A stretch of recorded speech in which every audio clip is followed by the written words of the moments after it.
Assalomu alaykum aziz vatandoshlar. Moskva Kateniy vokzalidan gapiramiz. Xudo xolasa mana bugungi reysimiz Toshkentga qarab yo'l olmoqda. Reysiy avtobusimiz hamyurtlarimiz mana biletlarini olib, xudo xolasa hammasi o'z joylarini egallashmoqda. Azizlar, kimga shunaqa reysiy avtobuslar kerak bo'lsa, nomerlarni qo'ygizamiz. Bemalol bog'lanib murojaat qilsanglar bo'laveradi. Hammasi messalik biletlari bilan bo'ladi. Mana akalarimiz ham ketishyapti. Aka, biletinglarni oldinglarmi? Yaxshimi?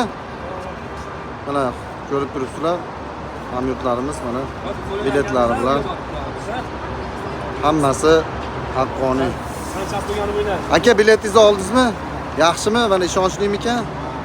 Mana ko'rib turibsizlar. Mana Passatga jarayoni degan.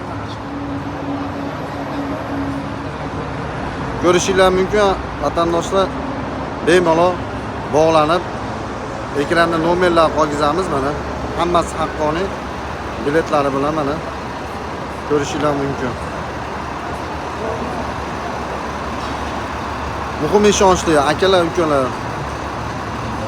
Yukka keladigan bo'lsak, 50 kilo, 60 kilo yuk olsanglar bo'laveradi. Dokumenti yo'q ukalarimiz.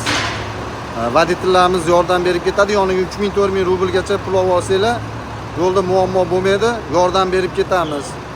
Kimda qanaqa muammo bo'lsa, qo'ldan kelgancha yordam berib olib ketamiz. Tanlovda adashmanglar azizlar. Bog'laninglar, telefon qilinglar, WhatsApp, Telegramlarimiz bor, ishlab turibdi.